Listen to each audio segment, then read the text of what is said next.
तो आगे बढ़ते हैं, जेड ट्रांसफॉर्म में आगे चलते हैं। तो जेड ट्रांसफॉर्म की कुछ प्रॉपर्टीज़ देखते हैं। पहले इंपॉर्टेंट सिग्नल का जेड ट्रांसफॉर्म देखते हैं। कुछ इंपॉर्टेंट सिग्नल का क्या देखते हैं, जेड ट्रांसफॉर्म देखते हैं। शुरू करते हैं जैसे कि डेल एन, जो बेसिक हमारा इम्पल्स फंक्शन है उसका जेड ट्रांसफॉर्म सिंपल होगा 1।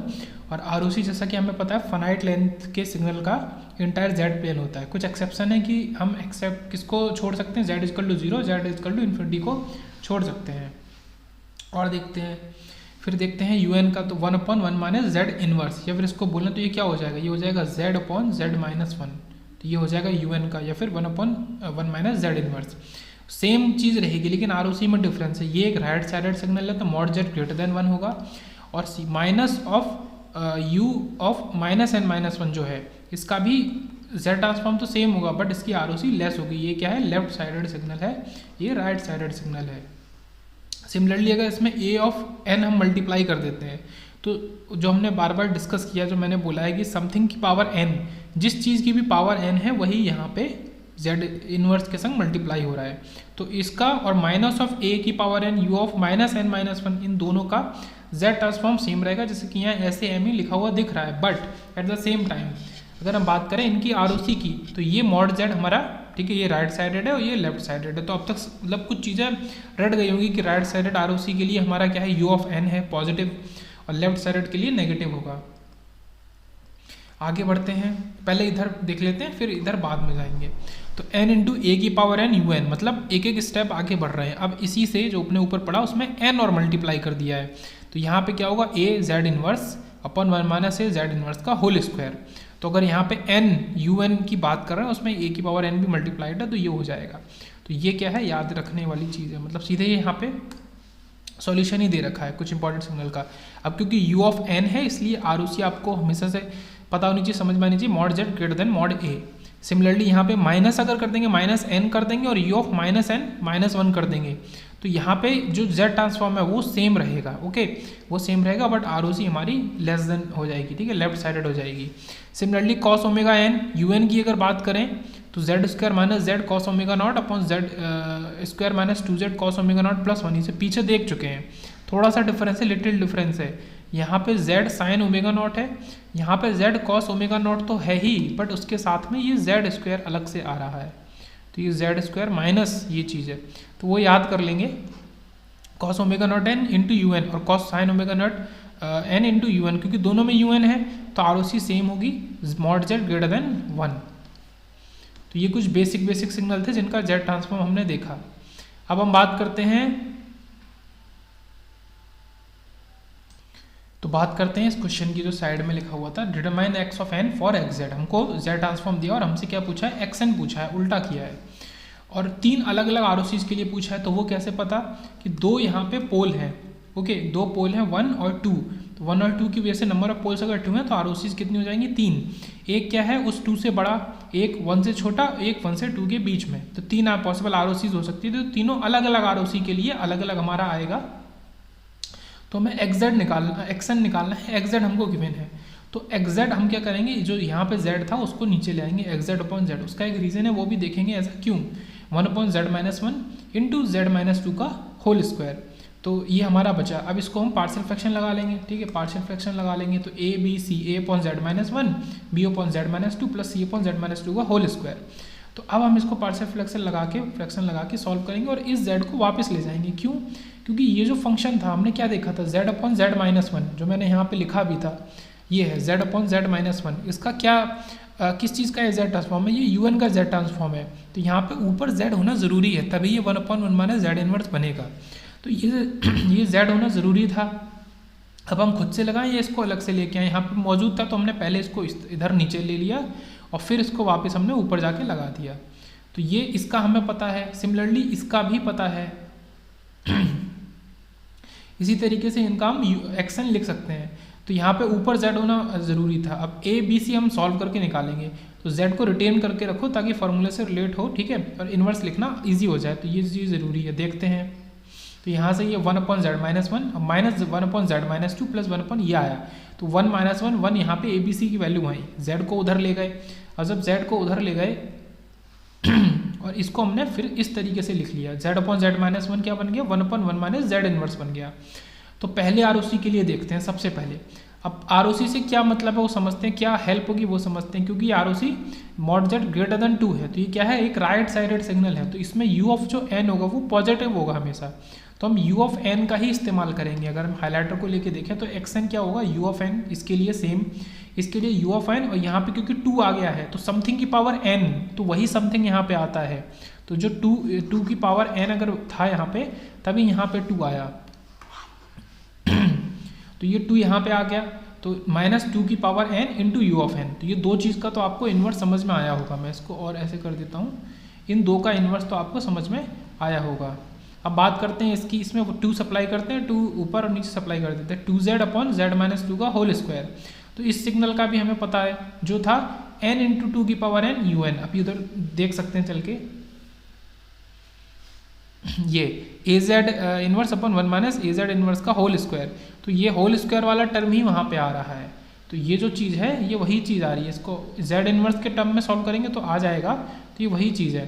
तो यहाँ पे 1/2 हमने लिया था अलग से, ये 1/2 हमारा लाया हुआ था, और ये n इंटू 2 की पावर n, और un इसका इन्वर्स है, 2z किसका, इसका है, 2z अपॉन z-2 का होल स्क्वायर। तो ये सॉल्व होके एक्सन आ गया, तो एक्सन पहला आया, ये फर्स्ट केस का एक्सन आया जब हमारा राइट साइडेड ROC थी।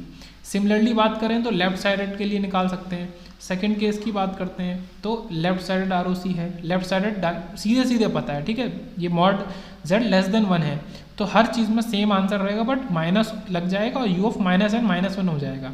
तो पहला टर्म जिसका इसका z इन्वर्स क्या होगा, इन्वर्स, तो minus u of -n -1। Similarly यहाँ पे भी माइनस आ जाएगा, और ये टर्म आ जाएगा u ऑफ -n -1, और माइनस तो है ही, और ये -2 की पावर n हो जाएगा।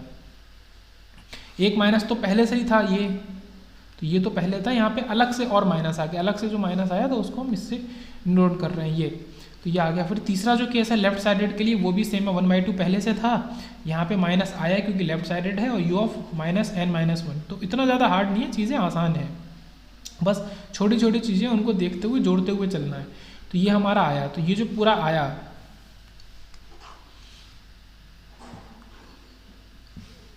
इसको अगर मैं दिखाऊं तो ये हमारा z इन्वर्स है, मतलब एक्शन है, और किसके लिए, लेफ्ट साइडेड वाले के लिए एक्शन ये है, लेफ्ट साइडेड वाले के लिए। अब बात करते हैं बोथ साइडेड वाले की। बोथ साइड के लिए अगर निकालेंगे तो वहाँ पे समझना ज़रूरी है, वहाँ पे क्या समझना ज़रूरी है, ये रिंग शेप होगा, ये सबको पता है, बट यहाँ पे 2 ROCs छुपी हैं कैसे।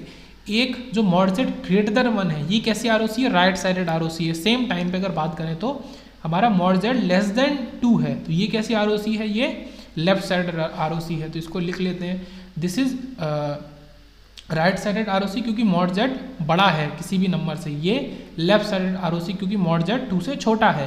तो दोनों का जो इन्वर्स लिखेंगे वो हमारा उसी तरीके से लिखेंगे। अब यहाँ पे क्योंकि 2 बार हमारा ये z-2 और z-2 का स्क्वायर, यहाँ पे 2 इन्वॉल्व हो रहा है, जो पोल है वो 2 है, और यहाँ पे z-1 है, तो इसी वजह से हमने लिखा कि ये राइट साइडेड वाला है, ये लेफ्ट साइडेड वाला है, ये लेफ्ट साइडेड वाला है। तो राइट साइडेड वाले के लिए जो आंसर है un, सीधा सा लिख देंगे, कोई दिक्कत नहीं। बाकी के लिए माइनस तो था ही पहले से, माइनस लगाएंगे, 2 की power n u of -n -1, यहाँ पे भी 1/2 पहले से था, माइनस लगाएंगे, n इंटू 2 की power n u of -n -1, मतलब ये टर्म पहले वाले सॉल्यूशन से उठाया और ये दोनों टर्म हमने दूसरे वाले सॉल्यूशन से उठाए। तो ये समझना जरूरी है जब रिंग शेप की बात होगी, ठीक है, जब बोथ साइडेड होगा तो उसमें भी क्या मतलब है, एक ROC आपकी, मतलब एक पोल के लिए ROC लेफ्ट साइडेड है, एक के लिए राइट साइडेड है। ये तो पहला तरीका हो गया इस तरीके के क्वेश्चन को सॉल्व करने का। तो फिर से क्वेश्चन पे आते हैं वापस। हमारा क्वेश्चन था ये z/z-1 z-2 का होल स्क्वायर, और 3 अलग अलग ROCs के लिए हमें xz से एक्शन निकाल के लाना था। तो यहाँ से हमने शुरू किया था। सेकंड मेथड बात करते हैं सॉल्व करने के लिए। उसके पहले कुछ चीज़ें देख लेते हैं, नोट में क्या देख लेते हैं कि अगर un की बात करें तो z/z-1 है। अगर मतलब इसको समझने के लिए देखते हैं जो टाइम शिफ्टिंग वाला प्रॉपर्टी थी। टाइम शिफ्टिंग से अगर हम कर रहे हैं, टाइम शिफ्टिंग से हमने क्या देखा था, अगर शिफ्टिंग करी है तो z इन्वर्स हमने मल्टीप्लाई किया है, ये z इन्वर्स हमने मल्टीप्लाई किया है, ओके, z इन्वर्स मल्टीप्लाई किया है, मतलब 1 से शिफ्टिंग कर रहे हैं तो z इन्वर्स 2 से, तो z की पावर -2, तो z/z-1 पहले से है क्योंकि हमने n-1 किया है, ये n-1 किया है, इसलिए यहाँ पे z इन्वर्स अलग से आ जाएगा। ये क्या बन जाएगा, ये सीधे 1/z-1 बन जाएगा। तो ये हमने समझा कि अगर हमें इसका उल्टा करके ले जाना है तो हमें ये मौजूद z इन्वर्स मौजूद होना चाहिए। तो और देखते हैं, टाइम शिफ्टिंग अगर लगाएंगे U of N minus two पे तो 1/z-2, अगर यहाँ पे है तो मॉड z ग्रेटर देन 2, ठीक है, ये राइट साइडेड ROC हो गई। सिमिलरली अगर बात करें z/z-2 इसी की, इसको जब इसका हम लगाएंगे, ठीक है, इधर अभी आ रहे हैं सॉल्व करके, तो इसमें हम क्या करेंगे z इनवर्स को सप्लाई करेंगे, तभी ये क्या बन सकता है u ऑफ n-1 और 2 की पावर n-1, मतलब ये पहले क्या था, ये था पहले 2 की पावर n और un, तो जहाँ पे भी n है वहाँ पे n-2 लगा देंगे। ओके, ये 2 जो है इसकी वजह से तो ये 2 की पावर बन रहा है, वो तो एक अलग चीज़ है, लेकिन यहाँ पे z इनवर्स मल्टीप्लाई है, मतलब हमने टाइम शिफ्टिंग करी है, तो हर चीज़ में हम क्या कर रहे हैं, हम n की पावर n कर रहे हैं, यहाँ पे भी n की पावर 1 सॉरी, और यहाँ पे भी n की पावर 1, तो ये चीज़ हो रही है। थोड़ा सा मैं और क्लियर करता हूँ, मैं इनको हटा देता हूँ सबको। ये चीज़ है, जब ये 1/z-1 का पहले निकाला तो ये है, इसका निकालेंगे तो हमें z इंटू z इनवर्स हमें लगाना पड़ेगा। तो अब इसका मदद यहाँ पे कैसे होती है वो देखते हैं। एग्जैक्ट हमको ये दिया है, इसको हमने पार्शियल फ्रैक्शन से अलग अलग किया, ये वैल्यूज निकल के आई।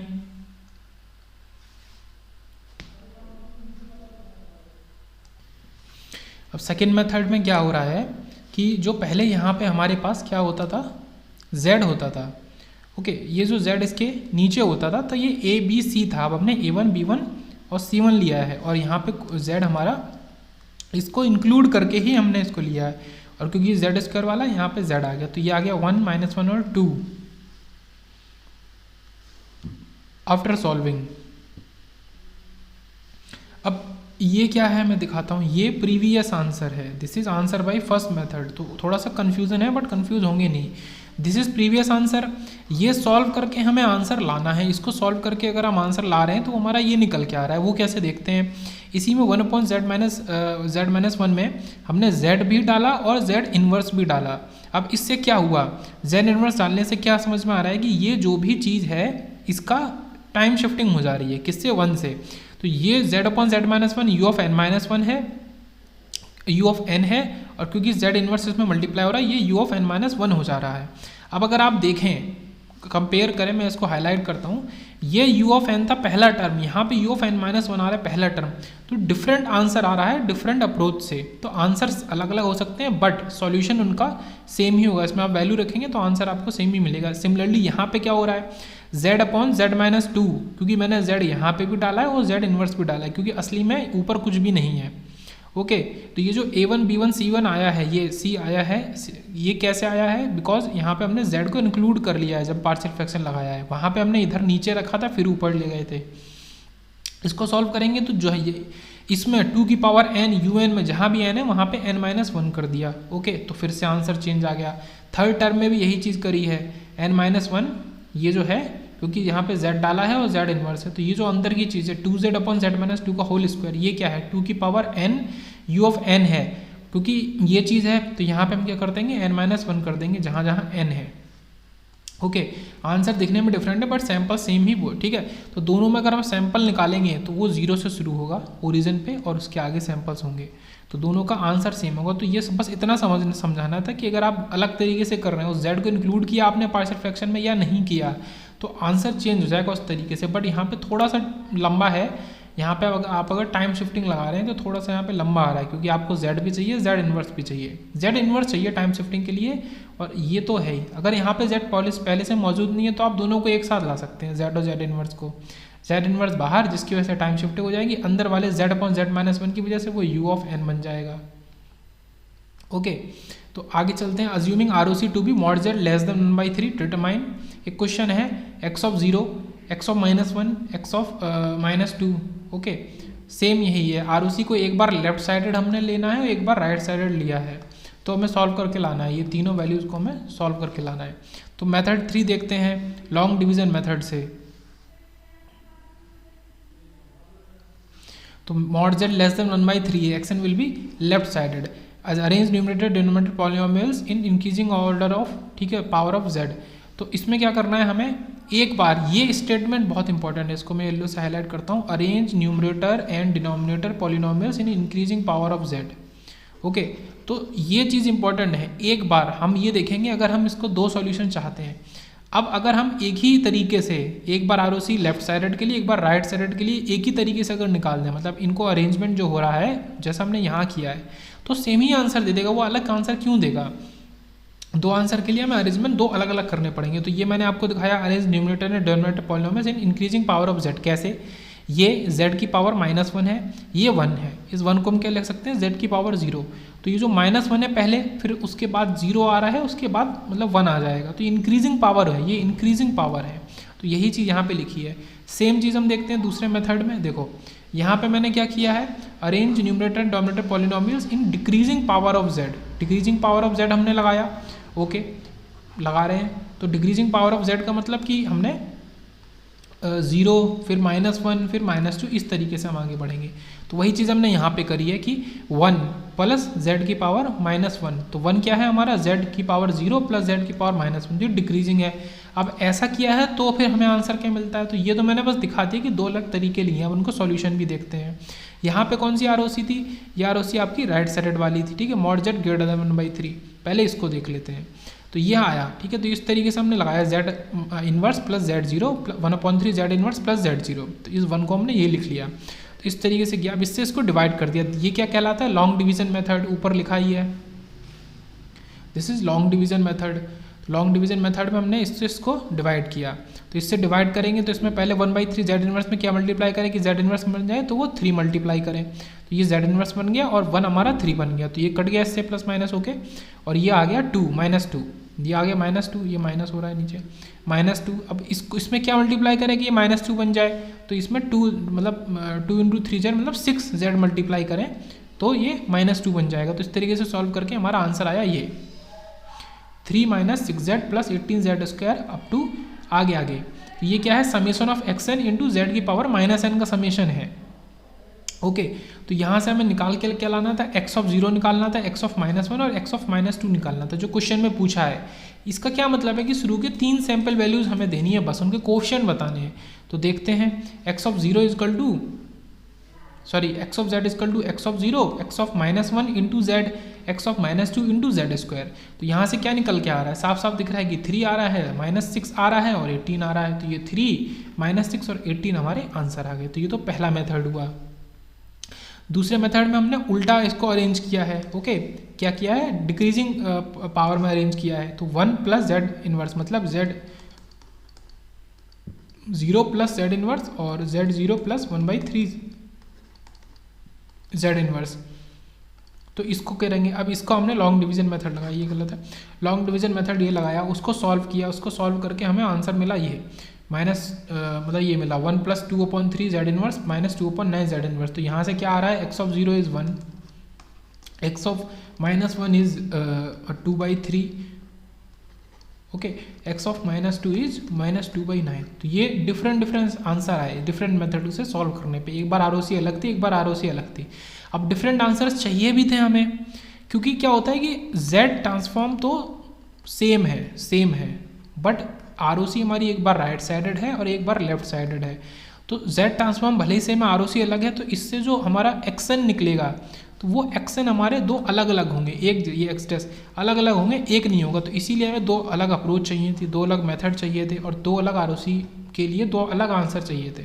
तो पहला आंसर ऊपर वो देख लिया, दूसरे का आंसर ये हो रहा है, ओके। तो समझ में आया होगा लॉन्ग डिवीजन मेथड से कैसे सॉल्व करते हैं। और क्योंकि दो अलग अलग ROC हैं तो आंसर दो अलग अलग होंगे। मतलब ये जो ये है z इन्वर्स +1 1/3 z इन्वर्स +1, ये क्या है, ये xz है, पर ये दो अलग अलग xn के लिए एक ही xz है। तो हम उन दो अलग अलग xn तक पहुँचे कैसे, ये हमारा क्वेश्चन है। तो उनको तक पहुँचने के लिए, और क्योंकि ROC भी हमको अलग दिया, ROC अलग दिया मतलब कि xn जो हैं वो दोनों अलग होंगे। तो उन तक पहुँचने के लिए दो अलग मेथड लिए, एक बार इंक्रीजिंग पावर में अरेंज किया z को, एक बार डिक्रीजिंग पावर में अरेंज करके फिर हमने लॉन्ग डिवीजन मेथड लगा दिया। अब देखते हैं कॉजल LTI सिस्टम पे आते हैं, okay. Causal LTI system, causal सबको पता है कि HN is 0 for n less than 0, मतलब लेफ्ट साइड में हमारा जो सिग्नल है वो पूरा का पूरा 0 होगा और राइट साइड में कुछ भी होना चाहिए। So for causal system ROC will be outside circle, क्योंकि राइट साइड में होना चाहिए in z plane, but converse of this is not true. तो ROC हमेशा कॉजल के लिए याद रखेंगे, ROC हमेशा आउटसाइड यूनिट सर्किल होगी, उसके अंदर नहीं हो सकती। और तीसरा पॉइंट है SZ is summation of n = 0 से, क्योंकि ये चीज़ इंपॉर्टेंट है समझना, n = 0 लिखती है क्योंकि वो डिफाइंड ही है कि n लेस देन 0 के लिए सिग्नल ही मौजूद नहीं है। HN 0 है तो इनका प्रोडक्ट क्या हो जाएगा, इनका प्रोडक्ट 0 हो जाएगा।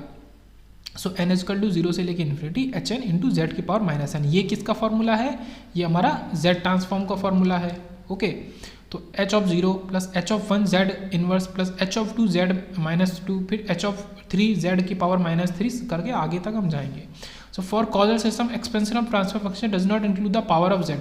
तो कॉजल सिस्टम की अगर बात करें तो एक्सपेंशन ट्रांसफर फंक्शन का उसमें पावर ऑफ जेड इंक्लूड नहीं होगी, मतलब positive power of Z include नहीं होगी, ये कहने का मतलब है। ये इंपॉर्टेंट है। केवल कॉजल के लिए ही, मतलब मैं फिर से रिपीट करता हूँ, कॉजल सिस्टम के लिए केवल और केवल क्या दिख रहा है? Z inverse, Z power minus 2, ठीक है, जेड की power minus 3, negative powers include है। तो ये पॉइंट जरूर है इंपॉर्टेंट, इसको याद रखेंगे। फोर्थ पे आगे बढ़ते हैं, limit Z tends to infinity H Z, ठीक है, एच जेड में जेड को हम इन्फिनिटी लगा रहे हैं, तो उसी चीज़ को हम क्या लिख सकते हैं? Small H of 0 equal to 0 और फाइनाइट। तो ये करने के लिए क्या करेंगे? Limit Z tends to infinity किस में लगाएंगे? जो भी फंक्शन है जिसका एक न्यूमरेटर होगा और एक डिनोमिनेटर होगा। तो ये चीज़ है, मतलब कॉजल में हम देख रहे हैं कि ये वैल्यू 0 दे रहा है या फिर फाइनाइट दे रहा है। ऐसा कब होगा? ये कॉजल सिस्टम फीजिबल कब होगा? तो for causal system order of numerator can't exceed the order of denominator, मतलब ऑर्डर ऑफ हमारा डिनोमिनेटर हमारा बड़ा होना चाहिए। ऐसा क्यों? देखते हैं। अगर मान लो कुछ इस तरीके का है, z ऑफ z माइनस 1 और z माइनस 2, z माइनस 3 और z माइनस 4, अगर ऐसा है और इसमें z टेंस टू इन्फिनिटी लगा रहे हैं हम, तो ये कैसा आंसर देगा? ओके, और अगर हम यहाँ पे z स्क्वायर कर दें तो हम इससे भी z कॉमन लेंगे, इन सब से z कॉमन लेंगे, तो ये क्या हो जाएगा? 1 माइनस 2 अपॉन जेड, ठीक है, z तो कॉमन आ गया। ये 1 माइनस 3 अपॉन जेड, अगर मैथमेटिक्स समझ रहे हैं तो z माइनस 4 क्या बन जाएगा? 1, इससे z बाहर ले लिया तो 1 माइनस 4 अपॉन जेड, तो 4 अपॉन जेड मतलब 4 अपॉन इन्फिनिटी, वो हो जाएगा 0। तो अंदर ब्रैकेट की चीज़ों से मतलब नहीं है। जो भी IVT FVT के क्वेश्चंस को अच्छे से सॉल्व करना जानता है वो चीज़ समझ रहा होगा। तो ये ज़रूरी नहीं है बाहर जो z निकले, नीचे से 3 z निकले, ऊपर से भी अगर अभी z क्यूब है तो z cube upon z cube के कट के क्या बन गया? 1, तो वो फीजिबल है, 1 हो गया। अगर हमें 0 चाहिए तो वो कैसे मिलेगा? और फाइनाइट वैल्यू चाहिए तो 1 बन गया। तो ये चीज़ पॉसिबल है। ओके, तो सेम पावर पॉसिबल है। सेम टाइम पे अगर मैं क्या करूं, अगर मैं यहाँ पे z क्यूब कर दूं, अब क्या होगा? यहाँ पे ऊपर आ जाएगा z की पावर 4 जो कॉमन ले रहे हैं, नीचे बचा z क्यूब, तो ऊपर क्या बच जाएगा? z, और z टेंड्स टू इन्फिनिटी, ये क्या बन जाएगा? इन्फिनिटी। तो इन्फिनिटी बन गया, तो ये इससे समझो इन्फिनिटी बन गया। अगर न्यूमरेटर में पावर ज़्यादा है ओवरऑल, ये z की पावर 4 है, तो ऊपर z बच जाएगा और वो इन्फिनिटी बच जाएगा। तो इन्फिनिटी ना बने, मतलब या तो 0 हो या फाइनाइट वैल्यू हो, उसके लिए क्या है कि जो न्यूमरेटर है वो एक्ससीड नहीं कर सकता डिनोमिनेटर की पावर को, ऑर्डर को। ये समझना ज़रूरी है। तो ये मैंने समझाया अभी इस एग्जाम्पल से। तो आप क्या ले सकते हैं कि अगर नीचे z क्यूब है तो ऊपर या तो z क्यूब हो, ठीक है, काम चल जाएगा, या फिर z स्क्वायर हो, z की पावर 1 हो, ठीक है, छोटा होना चाहिए, तभी ऊपर कुछ फाइनाइट वैल्यू बचेगी, वरना नहीं। तो ये क्या कह रहा है? कॉजल सिस्टम का जो ऑर्डर है, numerator can't exceed order of the denominator, तो न्यूमरेटर का कम ही होना चाहिए डिनोमिनेटर से, क्योंकि z टेंड्स टू इन्फिनिटी हम लगा रहे हैं इसमें, z टेंड्स टू इन्फिनिटी लगा रहे हैं, इसकी वजह से ऑर्डर है कांट एक्ससीड। तो ये इंपॉर्टेंट है। फिफ्थ की बात करते हैं, कॉजल सिस्टम की स्टेबिलिटी के लिए poles of the transfer function should lie inside unit circle in Z plane.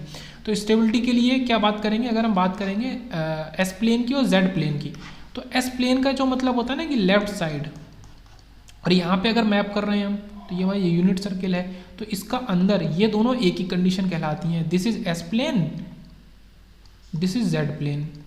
Okay, और सेम टाइम पे अगर हम बात करें इसकी जो राइट साइडेड है, जो कि अनस्टेबल होता है, राइट साइड क्या होता है? अनस्टेबल, तो ये बाहर, ये राइट साइड मीन्स बाहर वाला, जेड प्लेन में, एस प्लेन में राइट साइड, जेड प्लेन में आउटसाइड द यूनिट सर्किल। तो स्टेबिलिटी के लिए क्या होना चाहिए? लेफ्ट साइड होना चाहिए। तो सेम चीज़ है स्टेबिलिटी के लिए, लाई इनसाइड द यूनिट सर्किल, ये जो लाई इनसाइड है ये इंपॉर्टेंट है। तो ये कुछ 4-5 पॉइंट निकले किसके अंदर के? कॉजल सिस्टम के अंदर के निकले, जब हम स्टेबिलिटी की बात कर रहे हैं या डिफरेंट चीज़ की बात कर रहे हैं। कॉजल एलडीआर सिस्टम, वो भी कैसा? डिस्क्रीट टाइप का।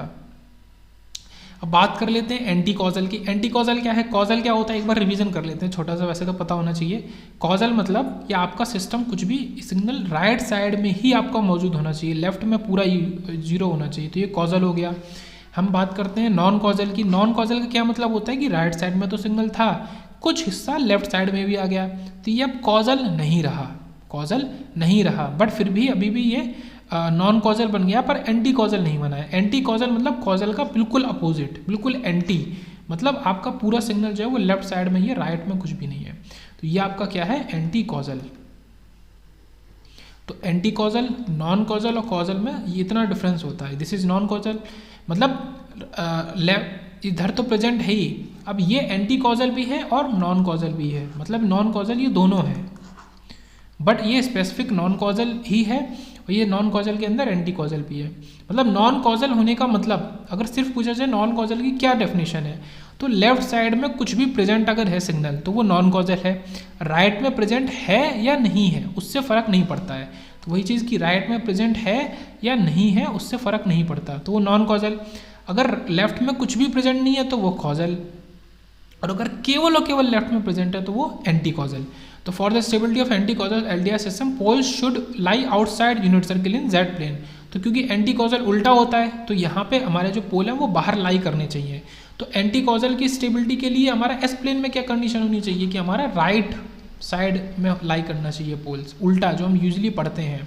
ठीक है, तो एंटी कॉजल कब स्टेबल होगा, जब हमारा राइट साइड में पोल होगा। ठीक है, अपोजिट केस दोनों चलते हैं। और यहाँ पे देखते हैं h n is zero for n greater than equal to zero के लिए। ठीक है, राइट साइड के लिए हमेशा एच एन जीरो होगा।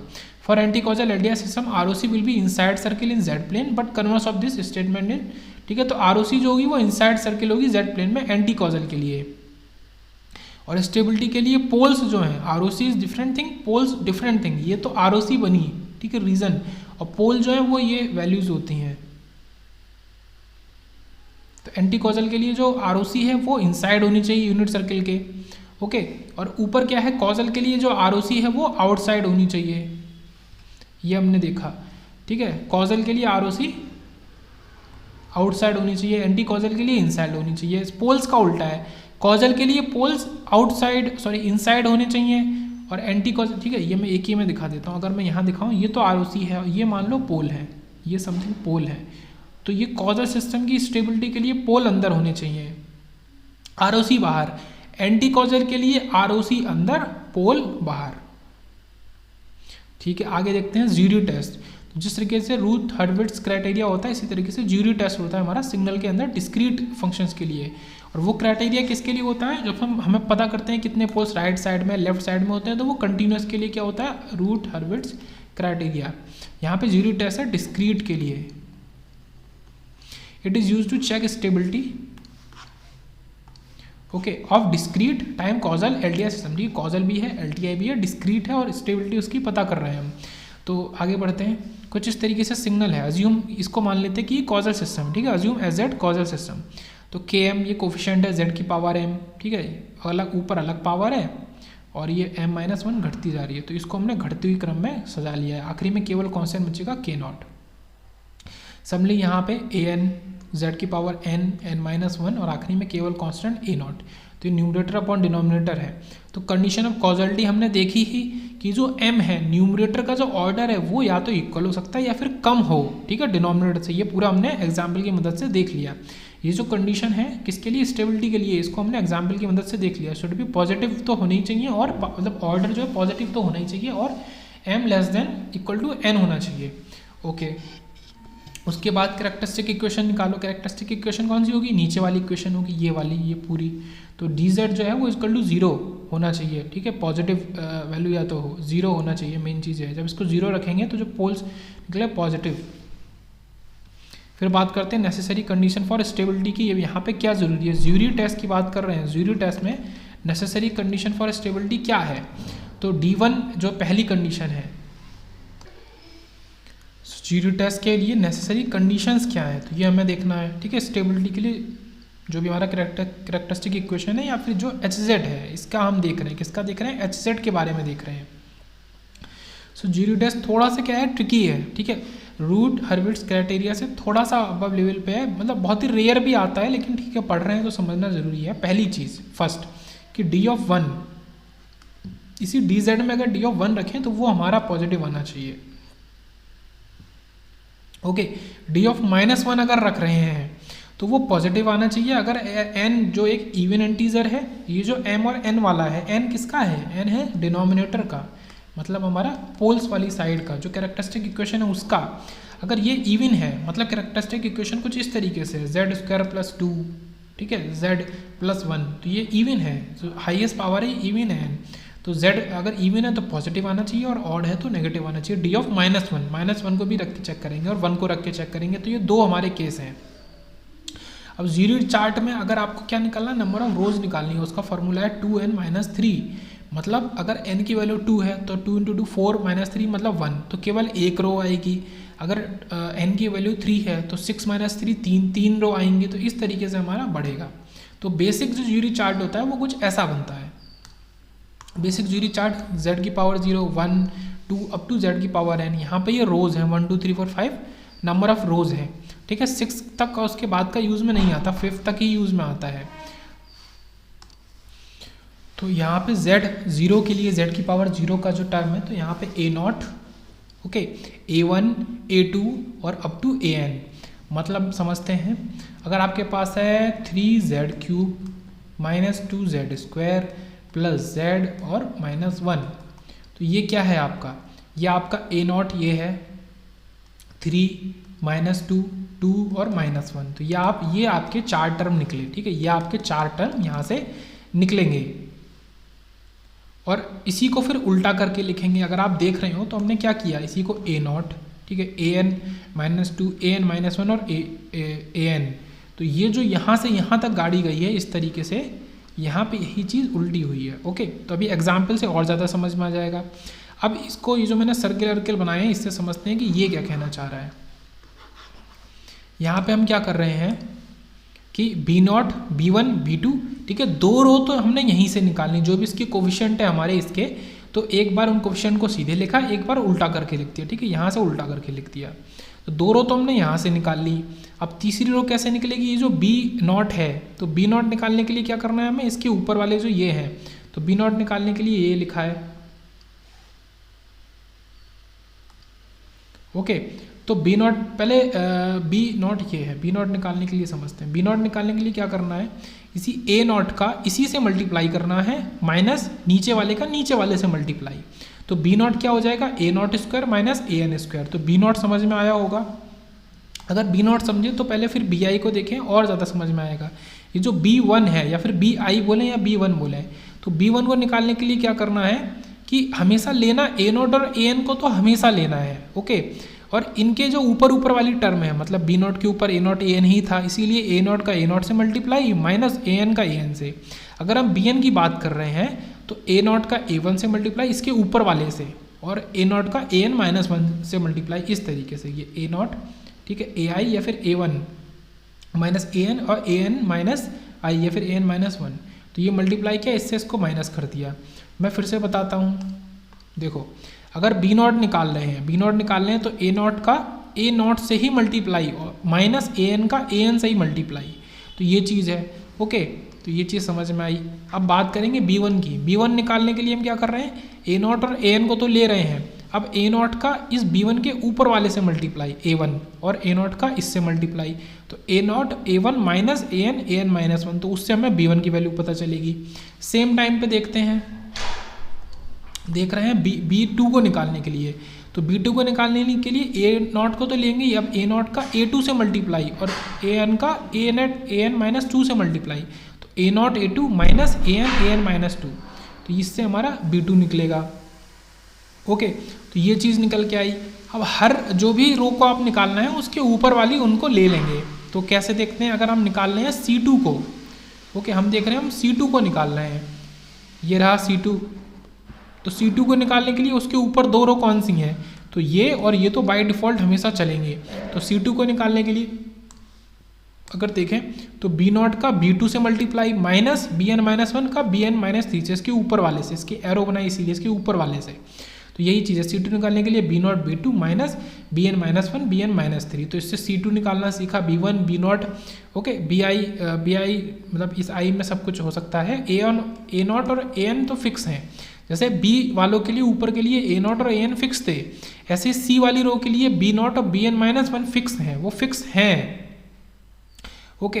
अब हमने नहीं देखा कि Bn - 1 कैसे निकालेंगे, तो अरे ये तो ये समझने वाली बात है। ये समझने वाली बात क्या है, मैं दिखाता हूँ कि ये जो पूरी रो गई है, तो ये जो रो है इसके नीचे वाली, ये क्या है, ये इसी का उल्टा हमने लिख दिया है। सिमिलरली ये जो पूरी रो गई है तो इसकी नीचे वाली रो को कैसे लिख देंगे, इसी का उल्टा करके लिख देंगे। तो बी नॉट इधर है, बी नॉट इधर आ गया, बी एन माइनस वन इधर है, बी एन माइनस वन इधर आ गया। ओके, तो ये दो रो एक साथ चली, ये दो रो एक साथ चली, फिर ये दो रो एक साथ चलेंगी, और हम हमेशा वैल्यू किसकी निकालते हैं, इस फर्स्ट रो की, इसकी पहले निकाल रहे हैं। अब ये दो तो पता ही है, इसकी निकाली तो इसकी पता चल गई, फिर हमने इस वाली रो की निकाली जिसमें हमने C2 को फॉर एग्जांपल बताया कि कैसे निकलेगा, फिर हमें इस रो की पता चल गई। तो 6 रो जो है उतनी ज़्यादा यूज़ में नहीं है, और 6 रो लिखने के लिए इसी का उल्टा कर देंगे, Cn-2 को उठा के इधर कर दिया और C0 को उठा के इधर लिख दिया। ओके, तो ये तो बेसिक था। अब इसको क्वेश्चन में देखते हैं, और सफिशिएंट कंडीशन फॉर स्टेबिलिटी भी देखनी ज़रूरी है कि ये जो ए नॉट है, मॉड ऑफ ए एन है, वो ए नॉट से बड़ा होना चाहिए। ए नॉट क्या है, ये वैल्यू ए नॉट है, ये ए एन है। इसका मतलब कि ये जो वैल्यू ये है, जैसे यहाँ पे है ये 2 और ये -1 है, तो ये 2 -1 से बड़ा होना चाहिए, तो कि बड़ा है। ओके, तो ये सफिशिएंट कंडीशन। दूसरी कि बी एन -1 हमारा छोटा होना चाहिए मॉड बी नॉट से। तो मॉड बी नॉट कहाँ है, ये बी एन -1 ये है लास्ट वाली वैल्यू, ये है लास्ट वाली वैल्यू ये, और बी नॉट हमारा ये है। तो बी नॉट जो है वो हमारा बड़ा होना चाहिए बी एन -1 से, ठीक है, और b n -1 mod b not से छोटा होना चाहिए। ऐसे सी एन -2 सी नॉट से छोटा होना चाहिए। तो केवल पहली वैल्यू बड़ी होनी चाहिए, जो कि हमारे कैरेक्टरिस्टिक इक्वेशन में ऑलरेडी दिख रही है, हमें मौजूद है। बाकी जो सॉल्व करके लाएंगे वो वैल्यू छोटी होनी चाहिए, ठीक है। बी एन -1 बी नॉट से छोटा होना चाहिए, सी एन -2 सी नॉट से छोटा होना चाहिए।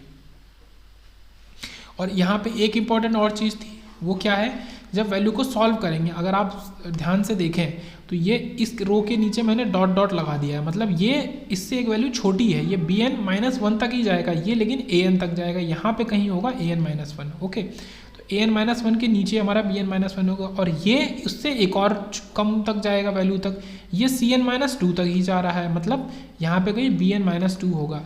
तो ऐसे ऐसे वैल्यू हर रो में घटती जाएंगी। ओके, तो ये हमारा हमने भी देख लिया सफिशिएंट कंडीशन फॉर स्टेबिलिटी। अब चेक करते हैं क्वेश्चंस। तो क्वेश्चन कुछ इस तरीके का है हमारा, ये है। तो ये जो नीचे वाली है ये हमें पता है, कैरेक्टरिस्टिक इक्वेशन DZ इसी को बोलते हैं। तो पहली कंडीशन की n हमारा पहले चेक कर लें, n क्या है, क्योंकि ये Z4 है तो n हमारा इवन है तो हमारा D ऑफ 1, ओके, हमारा D ऑफ 1 और D ऑफ -1 दोनों पॉजिटिव होने चाहिए। तो ये तो पॉजिटिव है, D ऑफ 1 क्या है, इसमें 1 रखो, तो ये क्या दे रहा है 5, पॉजिटिव है। ओके, इसमें -1 रखो, इसी में कैरेक्टरिस्टिक इक्वेशन में -1 रखने पे ये दे रहा है -1 जो कि नेगेटिव है, तो वायलेट हो गई कंडीशन। ओके, इवन इंटीजर के लिए, मतलब इवन ऑर्डर के लिए हमारा ये दोनों पॉजिटिव होने चाहिए थे, तो ये क्या है, अनस्टेबल हो गया। इससे डायरेक्ट स्टेबिलिटी पता चल गई। ओके, आगे चलते हैं। यहाँ पे कैरेक्टरिस्टिक इक्वेशन ये निकली, ठीक है, इस क्वेश्चन में। यहाँ पे देखते हैं कैसे होगा। n हमने देखा जो कि ऑड, n ऑड है, अच्छी बात है। नेसेसरी कंडीशन देखते हैं, D ऑफ 1 क्या दे रहा है, इसमें हम रखेंगे तो 5 + 2 7 + 4 11 + 2 ये 12 देगा, तो 12 > 0, पहली कंडीशन सेटिस्फाई। -1 अगर रखेंगे, और क्योंकि n ऑड इंटीजर है तो ये क्या दे रहा है, ये -6 दे रहा है, -6 0 से कम है, तो दूसरी कंडीशन भी सेटिस्फाई, ठीक है। ऑड इंटीजर के लिए, ऑड ऑर्डर के लिए हमारा ये छोटा हो सकता है, D ऑफ -1 नेगेटिव हो सकता है, तो दोनों कंडीशन सेटिस्फाई। अब सफिशिएंट कंडीशन को चेक करेंगे। तो अब देखते हैं इस क्वेश्चन की मदद से इंपॉर्टेंट जीरो टेस्ट कैसे करते हैं। तो जीरो टेस्ट करने के लिए हमने यहाँ से उठाया, तो जो ऑर्डर हमने यहाँ क्या लिखा था, Z0 क्या है, 1.Z0, तो इधर से हम वैल्यूज लिखना शुरू करेंगे, तो 1 4 2 5। ओके, तो यहाँ से जो मॉड ऑफ एन है वो किससे बड़ा है, A0 से बड़ा है, तो ये पहली कंडीशन। ओके, ये पहली कंडीशन सेटिस्फाइड, टिक लगा दिया। अब इन्हीं जो 4 वैल्यूज हैं इन्हीं का उल्टा करके यहाँ लिख देंगे, चलो लिख दिया उल्टा करके, 5 2 4 1। अब इसको सॉल्व करने के लिए क्या करते हैं, 1 स्क्वायर - 5 स्क्वायर, ठीक है, फिर से बात करते हैं, A0 स्क्वायर - AN स्क्वायर, तो 1 स्क्वायर - 5 स्क्वायर, तो वो क्या आ जाएगा, 1 - 25 इज -24। इसको निकालने के लिए क्या किया हमने, इससे इसको मल्टीप्लाई किया, माइनस इससे इसको मल्टीप्लाई किया, तो 4 - 10 दिख रहा होगा, 4 - 10 तो दे देगा -6। इसको निकालने के लिए क्या करेंगे, इसको निकालने के लिए इसके ऊपर इससे निकाल रहे हैं, हमने इससे इसको मल्टीप्लाई किया और इससे इसको, तो मतलब 1 × 2 इज 2 और 5 4 = 20 -20, तो क्या दे रहा है, -18। तो तीनों वैल्यू प्रूफ हो गई, समझ में आ गया होगा। अच्छा, ये यहाँ तक जा रहा था तो ये खाली होगी, ठीक है, तो ये रो हमारी ये है, ये -18 वाली रो, थोड़ा सा मैं इनको हटाता हूँ, -18 वाली रो हमारी ये रो है। ओके, तो इस रो के नीचे कुछ नहीं है। अब बी नॉट जो है वो बी नॉट बड़ा होना चाहिए बी एन माइनस वन से, ओके, बट ये सेटिस्फाई, ये भी सेटिस्फाई हो रहा है। तो बी नॉट जो है मॉड बी नॉट, तो वो किससे बड़ा है हमारा मॉड, की मॉड क्यों लगाया गया है, मॉड इंपॉर्टेंट है। ये -24 -18 से छोटा होता है नंबर लाइन पे, -24 इधर आएगा, -18 इधर आएगा, पर हम क्या देख रहे हैं, मॉड देख रहे हैं। तो 18 इज लेस देन 24, तो वही हमें चाहिए था, ये 18 लेस देन 24 आ रहा है, तो सेकंड कंडीशन भी सेटिस्फाई, मतलब कि ये स्टेबल है। तो बढ़िया से एक एग्जाम्पल से हमने समझा जीरो टेस्ट का इस्तेमाल कैसे करते हैं और स्टेबिलिटी कैसे निकाल के देखते हैं। ओके, फिर बात करते हैं mapping between s plane and z plane, जो पहले देख चुके हैं कि जो लेफ्ट साइड है ब्लू वाला, ये क्या है, इनसाइड वाला होता है, इनसाइड, और जो राइट साइड है जो कि अनस्टेबल होता है वो हमारा आउटसाइड होता है यूनिटी सर्किल के जेड प्लेन में। ये एस प्लेन है and this is Z plane, this is unit circle. Okay, unit circle बना हुआ है। और देखते हैं कैसे मैपिंग करते हैं। पोल मैपिंग रिलेशनशिप की अगर बात करें तो पोल हम मैप कर रहे हैं अगर एस प्लेन और जेड प्लेन में, कैसे करेंगे, ये जेड प्लेन है, एस प्लेन के लिए e⁻s होता है, तो ये फॉर्मूला इंपॉर्टेंट है, याद रखेंगे अगर पोल मैपिंग कर रहे हैं। तो ts क्या है, सैम्पलिंग का इंटरवल है, tau is pole of discrete time system with transfer function hz, ठीक है। तो टाउ अभी इसमें दिख नहीं रहा है, पर यूज आएगा तो समझ में आएगा। तो टाउ क्या है, पोल है डिस्क्रीट टाइम सिस्टम का जिसका ट्रांसफर फंक्शन hz है, तो उसके पोल को हमने टाउ लिखा है, ठीक है, मेनली पोल को लिखा है। और s क्या है, s हमारा पोल है, वो किसका है, कंटिन्यूस टाइम सिस्टम का, ये डिस्क्रीट टाइम सिस्टम का है। तो ये अलग अलग वैल्यू दे दी लिखने के लिए, s और टाउ, और सॉरी ये z होगा, ठीक है, मुझे जो समझ में आ रहा है आपको भी लग ही रहा होगा, टाउ नहीं होगा z होगा, z पोल है डिस्क्रीट टाइम सिस्टम का, ये s पोल है कंटिन्यूस टाइम सिस्टम का, ts हमारा सैम्पलिंग इंटरवल है। इनको कैसे यूज करते हैं देखते हैं। Example, GS is 10/s into s+5, हमको gz पूछा है, ठीक है, तो इससे हमको gz पूछा है और gz के पोल हमें पता होना चाहिए मेन। तो पोल ऑफ GS क्या है, s = 0 and -5, ये क्या है, पोल है किसके, हमारे GS के। अब gz की बात करते हैं, तो gz का निकालने के लिए z = e⁻st, तो e⁻, एक बार 0 लगाएंगे, एक बार 0 लगाया तो e⁻0 बन गया, और t को t रहने देंगे, तो यहाँ पे क्योंकि 0t है तो वो 0 ही होगा, और दूसरी बार -5 लगा देंगे, तो दूसरा क्या बन गया, ये e⁻0 बन गया 1, दूसरा क्या बन गया e⁻−5 और t लिखो या कैपिटल T लिखो, कैसा भी लिख लो। तो ये हमारे क्या निकल के आ गए, पोल ऑफ gz निकल के आ गए। इस पोल निकले तो ऊपर तो वही रहेगा 10, ऊपर कुछ है ही नहीं न्यूमरेटर में तो रहेगा, और नीचे क्या कर देंगे हम, ये z-1 कर देंगे और z माइनस e⁻, ये हमारा -5t कर देंगे। तो इस तरीके से हम लिख सकते हैं। तो पोल ऑफ GS से हमने इन वैल्यूज़ को इस रिलेशन में रखे, किस रिलेशन में, z = e⁻st में रख के हमने पोल निकाल लिए gz के, तो ये चीज़ हमने सीखी निकालनी एक। आगे चलते हैं यूनिलेटरल z ट्रांसफॉर्म पे, थोड़ा सा टॉपिक रहेगा, ठीक है। तो वो बाइलेटरल था, ये यूनिलेटरल, इसमें क्या डिफरेंस होता है, ठीक है, यूनिलेटरल वन साइडेड ओनली। तो हम जो निकालेंगे n = -∞ से ना लेके हमें n = 0 से निकालेंगे up to infinity xn × z। तो फॉर्मूला तो जो दिख रहा होगा, फॉर्मूला सेम दिख रहा होगा, जिसको भी पता है लाप्लास ट्रांसफॉर्म का फॉर्मूला वो दिख रहा है कि सेम है, बट यहाँ पे -∞ की जगह अब 0 आ गया है। इसमें अगर हम टाइम शिफ्टिंग का इस्तेमाल करते हैं तो x(n) - m करते हैं, m क्या है, number of terms after first term, तो इतने जो टर्म हैं वो फर्स्ट टर्म के बाद होने चाहिए। अगर हम कर रहे हैं, इसका क्या मतलब है, एग्जाम्पल अगर हम कर रहे हैं x(n - 1), तो एक टर्म होना चाहिए जो हमारा जो मेन टर्म है उसके बाद, ठीक है, फर्स्ट टर्म के बाद एक टर्म, मतलब टोटल 2 टर्म होने चाहिए। अगर हम कर रहे हैं x(n - 3), तो हमारे टोटल 4 टर्म होने चाहिए। तो वो टर्म कहाँ से आएंगे वो देखते हैं। किसकी बात कर रहे हैं हम, यूनिलेटरल z ट्रांसफॉर्म की। तो पहला जो टर्म तो वो तो ये होता है z⁻m और xz पहला टर्म, फिर -m में हम एक जोड़ दे रहे हैं, ठीक है, बढ़ाते जा रहे हैं, और -1 कर दिया, इसमें +2 किया, यहाँ -2 कर दिया। इस तरीके से हम आगे चलते चलेंगे, यहाँ -m + m करेंगे, ठीक है। तो 1 2 क्योंकि प्लस कर रहे हैं तो प्लस तो करेंगे, और आखिरी में क्या होगा, m ही होगा, तो ये बन जाएगा 0। तो आखिरी जो टर्म होगा उसको क्या लिख सकते हैं, ये है, इसको दोबारा लिखते हैं। तो इसको हम क्या लिख सकते हैं, z लिख सकते हैं केवल और केवल, उसके संग xm - 1। ओके, तो ये x(m - m - 1) अगर करेंगे तो ये क्या हो जाएगा, हमारा m - 1 कट जाएगा, केवल 1 बचेगा, तो z बच जाएगा z × x(m - 1), तो इसको डायरेक्टली लिख सकते हैं। तो फिर से देखते हैं, हमारा बेसिक चीज़ क्या होती थी, वो होती थी z⁻m xz, okay, plus M, इससे क्या है प्लस एम, क्योंकि ये एन प्लस एम कर रहे हैं, तो ये दो अलग अलग चीज़ें हैं। यहाँ पे हम एम माइनस कर रहे थे, तो ये minus m plus one, minus m plus two, minus m plus m, ये चीज़ हो रहा था। यहाँ पे प्लस एम कर रहे हैं शिफ्टिंग में, तो प्लस एम पहले से ही है, अब उससे उल्टा होगा, यहाँ पे माइनस होगा, minus zero, minus one, minus two. तो ये देखना यहाँ पे क्या हो रहा था, प्लस वन, प्लस टू और प्लस थ्री, और यहाँ पे प्लस जीरो यहाँ पे भी हो रहा था, ये प्लस जीरो हो रहा था। ओके, अगर हम माइनस में शिफ्टिंग कर रहे हैं तो उसमें चीज़ें प्लस करेंगे, plus zero, plus one, plus two, plus three और प्लस एम तक। उल्टा अगर यहाँ पे पहले से प्लस एम है तो माइनस करेंगे, minus zero, okay, minus one, minus two और समथिंग। यहाँ पे ये प्लस रहेंगे, टर्म जो है x0, x1, x2 प्लस रहेंगे, वहाँ पे उल्टा वो माइनस रहेंगे। तो ये फाइनली क्या टर्म निकलेगा, माइनस जेड की power m into m minus m minus one, तो ये क्या m से m कट के 1 बच जाएगा, और x of m minus one, यहाँ पे केवल x ऑफ माइनस एम बचा था ओनली, ठीक है, x ऑफ माइनस एम। तो थोड़ा थोड़ा डिफरेंस है वो समझना जरूरी है। टोटल कितनी टर्म है, m प्लस वन टर्म है, जितनी टर्म m थी उसमें एक टर्म और जुड़ गई, क्यों, क्योंकि m number of terms after first term, तो ये जो वन है ये क्या है, ये फर्स्ट टर्म है और m अलग से टर्म है, तो टोटल टर्म्स होंगी तो वो m प्लस वन होंगी। मतलब फॉर एग्जाम्पल अगर हम निकालना चाह रहे हैं x of n plus five, तो टोटल कितनी 6 टर्म्स होंगी, ओके, टोटल टर्म 6 टर्म्स होंगी। तो ये समझ में आया। उसके बाद बात करते हैं consider the difference equation of system whose input is x n and output is y n. तो इनपुट एक्सन दे रहे हैं, आउटपुट हमें वाई एन मिल रहा है, ओके।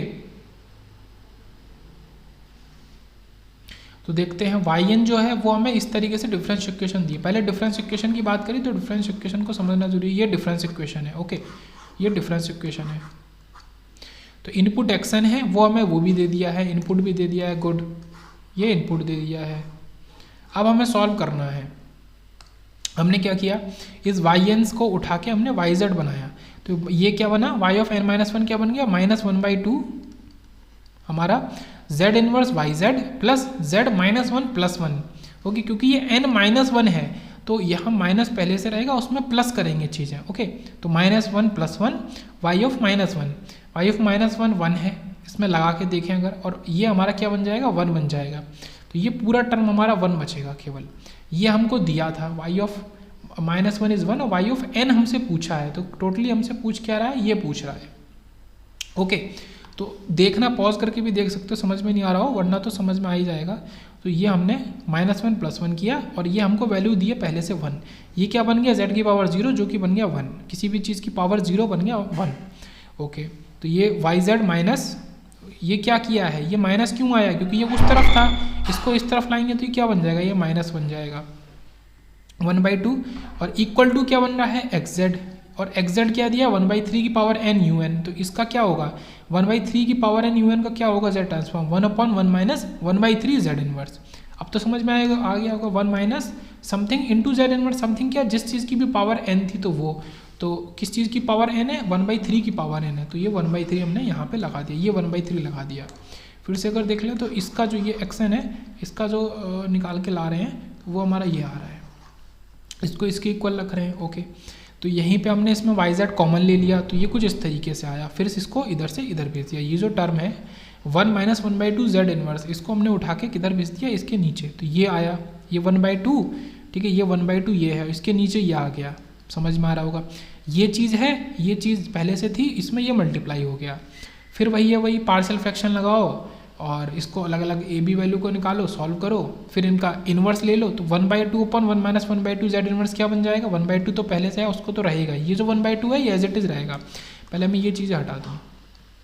अब ये जो चीज़ है इतनी, ये जो चीज़ है इतनी इतनी, यहाँ मैं इरेजर घुमा रहा हूँ, इसका इन्वर्स हमने यहाँ लिखा है, ये लिखा है, तो ये जो वन बाई टू है, ये वन बाई टू हमारा रहेगा, ये वन बाई टू रहेगा। अब ये जो चीज़ है one upon one minus one by two z inverse, ये क्या बन जाएगा, वन बाई टू की power N you n plus a into one by two की पावर एन यू एन, इसका भी करेंगे, और ये क्या बन जाएगा, plus b one by three की पावर एन यू एन। अब ए और बी की वैल्यू सॉल्व करके निकाल लेंगे, और ए और बी की वैल्यू नहीं भी निकाल सकते तो हमें केवल क्या पूछा गया था, वाई एन पूछा गया था। तो वाई एन की फाइनली हमने जो पूरी इक्वेशन है वो हमने निकाल दी, और ये कैसी है, दिस इज राइट साइडेड, क्यों, इसमें यू एन मौजूद है, यू एन मौजूद है और यू एन मौजूद है, सारा पॉजिटिव मौजूद है, इसलिए इसकी आर ओ सी राइट साइडेड होगी, राइट साइडेड सिग्नल है। तो ये फाइनली वाई एन निकल के आया। अब देखते हैं आइगन फंक्शन और आइगन वैल्यू, तो हमारा वहाँ से जेड ट्रांसफॉर्म को हम कंप्लीट करते हैं।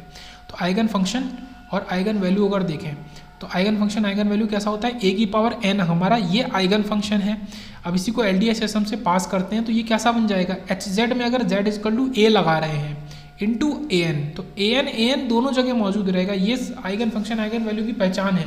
अगर आप देखोगे तो जो इधर लेफ्ट साइड टर्म है राइट में वो प्रेजेंट रहेगा, बट राइट के संग कुछ और आ जाएगा, तो वो कुछ और क्या है, वो है ये H Z, Z equal to A हमारा अलग से आ रहा है। अब ये क्या हो सकता है, ये रियल, इमेजिनरी, कॉम्प्लेक्स कुछ भी हो सकता है, कोई भी इस तरीके का कांस्टेंट हो सकता है। ओके, तो आगे चल रहे हैं, फिर एग्जाम्पल देखते हैं कि ए नॉट इंटू ई की power J omega not N, ये क्या है, आइगन फंक्शन है। LDS सिस्टम से पास किया जिसका एच ई जे ओमेगा, इसका मतलब इम्पल्स रेस्पॉन्स है। एच ई जे ओमेगा जो है उसमें हमने जैसे यहाँ लिख सकते हैं इसका एच जेड रेस्पॉन्स है। तो ओमेगा को ओमेगा नॉट लगा रहे हैं, इसमें ई जे ओमेगा में ओमेगा को ओमेगा नॉट लगा रहे हैं। तो ये जो वैल्यू है ये क्या है, ये हमने यहाँ से यहाँ लगा, ये आइगन वैल्यू है, उधर वाला आइगन फंक्शन है। और आइगन फंक्शन की फिर से रिपीट होती है चीज़। और ए नॉट का कोई मतलब ही नहीं है, ए नॉट इधर भी है इधर भी है, ए नॉट तो कांस्टेंट है। इधर जैसे मैं इधर 1 डाल दूँ इधर भी 1 डाल दूँ तो एक ही बात हो गई, इसमें कोई दिक्कत नहीं है। तो कांस्टेंट से तो कोई दिक्कत है नहीं, तो ए नॉट यहाँ कुछ नहीं कर रहा। मेन चीज़ जो ये है e raise to j omega not n, वही यहाँ पे भी रिपीट हो रहा है। ओके, सेम चीज़ में अगर ओमेगा नॉट को हम 0 कर दें तो ये क्या बचा, केवल और केवल DC सिग्नल बचा ए नॉट। तो ए नॉट भी हमारा आइगन फंक्शन हो सकता है और वही ए नॉट यहाँ पे रिपीट में मिलेगा। और उसी h e raise to j omega में ओमेगा को 0 रख रहे हैं, अब पहले ओमेगा नॉट रख रहे थे। ओके, ये डिफरेंस है समझना, पहले ओमेगा नॉट रख रहे थे तो ये ओमेगा नॉट था, अब 0 रख रहे हैं तो ये गायब ही हो गया, तो केवल ए नॉट बचा। तो इम्पल्स नॉर्मल DC सिग्नल के लिए भी हमारा आइगन वैल्यू आइगन फंक्शन हो सकता है। ठीक है, ये समझ में आया होगा। अब इसको एग्जाम्पल से देखते हैं तो और ज़्यादा समझ में आ जाएगा। An LDS system is following properties, तो -2 की पावर n सिस्टम से निकाला गया तो -2 की पावर n हमें फिर मिल रहा है। तो यहाँ से समझ में आया कि ये जो -2 की पावर n है ये क्या है, ये आइगन फंक्शन है और ये हमारा कांस्टेंट है। इससे हमें कुछ समझ में आ रहा है कि ये क्या होगा, एच जेड में अगर वो वैल्यू रखेंगे, ठीक है, वो जेड इजकल टू वैल्यू रखेंगे तो हमें ये मिलेगा। और ये क्या है, आइगन वैल्यू है। तो फाइंड के, हमें के निकालना है फाइनली, ये क्वेश्चन में पूछा गया था। दूसरी इक्वेशन भी दी है उसी सिस्टम की, 2 of yn - 1 - 4yn is equal to के इंटू xn। ठीक है, तो के, ये वाला के हमें निकाल के लाना है। अब इसको देखते समझ में क्या आएगा, इसका हम इन्वर्स कर लेंगे। ओके, इन्वर्स कर लिया तो ये बना 2z इन्वर्स yz और -4yz और k, क्योंकि ये -1 हो रहा था इसलिए ये यहाँ पे z इन्वर्स आ जाएगा अलग से, तो ये तो एक नॉर्मल सी बात है। Okay, yz is equal to kxz, तो यहाँ से क्या निकाल सकते हैं हम, yz अपॉन xz निकाल सकते हैं जो कि होता है hz, और इसी hz में हमने कुछ रखा तो वो 1/4 आ रहा है। ओके, समझ में आ रहा होगा। तो ये yz अपॉन xz हमने यहाँ से निकाला, वो क्या बना hz, जिसकी वैल्यू हमें ये मिली, क्या मिली, हमें मिली k अपॉन 2z इन्वर्स -4। तो इसमें हम क्या रखें, तो हमें क्या मिल रहा है, z इजकल टू -2 रखें तो हमें 1/4 मिल रहा है। ओके, z इजकल टू -2, और क्या रखना है, जो इसके अंदर की वैल्यू यही रखनी है, -2 ही हमें रखना है। ये हम रखेंगे hz में तो हमें 1/4 मिलेगा, इसका यही मतलब होता है आइगन वैल्यू आइगन फंक्शन का। तो हमने z इजकल टू -2 रखा तो हमें 1/4 मिला। अब इसी को हम किसके इक्वल रख देंगे, 1/4 के इक्वल, और इसमें हम -2 भी रख देंगे। तो सेम टाइम पे हमने सब कुछ रख दिया, इसको इसके इक्वल रख दिया फ्रॉम इक्वेशन 1, और hz में z को -2 रख दिया। अब हमसे सीधे से k यहाँ से निकल आएगा, तो k की वैल्यू आ रही है हमारी -5/4। तो ये आइगन वैल्यू आइगन फंक्शन का, आइगन वैल्यू और आइगन फंक्शन का एक क्वेश्चन जो कि हमने डिस्क्रीट टाइम सिस्टम में सॉल्व किया है, तो उसका एग्जाम्पल है। तो ये पॉज करके इसको देख लेंगे, इंपॉर्टेंट है। ओके, तो अब लास्ट पे चलते हैं। हमारे पास पहले तो समझते हैं कि इफ़ सिग्नल इज रियल और even, real and even, then poles will occur in conjugate pair. तो पोल मतलब क्वेश्चन केवल इतना था, समझते हैं कि ये हमें दिया है xn, जो कि दिया है इक्वल टू x -n। इससे क्या समझ में आ रहा है कि ये हमारा इवन है। ओके, इवन है और रियल है, अभी तक तो ये दिख रहा है। तो इवन होना इंपॉर्टेंट है, इवन है तो हमें जीरोज दिएंगे, इसके जीरोज हैं z1, पहला जीरोज ये है 0.5 + j 0.25। Z2 हमसे पूछा, तो ऐसा बहुत बेसिक सा 1 मार्क में क्वेश्चन गेट में इंजीनियरिंग सर्विसेज प्री में पूछ सकते हैं कि जीरोज में से एक जीरो दिया है, दूसरा जीरो पूछ लिया है, तो आपको ये देखना है कि वो इवन फंक्शन तो नहीं है। अगर वो इवन है, if signal is real and even, then poles फिर अकर इन कॉन्जुगेट पेयर। तो ये समझना जरूरी है, जो पोल है वो कॉन्जुगेट पेयर में अकर करेंगे। Okay, if they are complex, अगर वो कॉम्प्लेक्स पोल है, और जीरोज का भी सेम फंडा है, zeros will also occur in conjugate pair if they are complex. तो तो क्या मतलब है कि Z2 जो है वो Z1 का क्या होगा, रेसिप्रोकल होगा। तो ये चीज़ आ गई 1/0.5 प्लस J0.25। ओके, ऐसे ही XZ इनवर्स और XZ क्या हो जाएगा, X1/Z, मतलब XZ जो है तो इसी मतलब ये क्या हो रहा है कि रेसिप्रोकल हो रहा है। तो इससे क्या निकल के आया, पोल्स P1 एक है पोल है, दूसरा P2 इज 1/P1 और Z2 is 1/Z1। Okay, P2 is 1/P1 और Z2 इज 1/Z1। तो ये इंपॉर्टेंट है, ये 1/P1, ये 1/Z1 Z2। तो यहाँ से क्या समझ में आया, जो ये पोल था तो जो Z2 होगा वो उसका क्या हो जाएगा, इसका रेसिप्रोकल हो जाएगा। तो ये आंसर हमारा सीधे से आ गया। तो यहाँ से हमारा Z ट्रांसफॉर्म जो बेसिक थ्योरी सब कुछ पार्ट है वो खत्म होता है।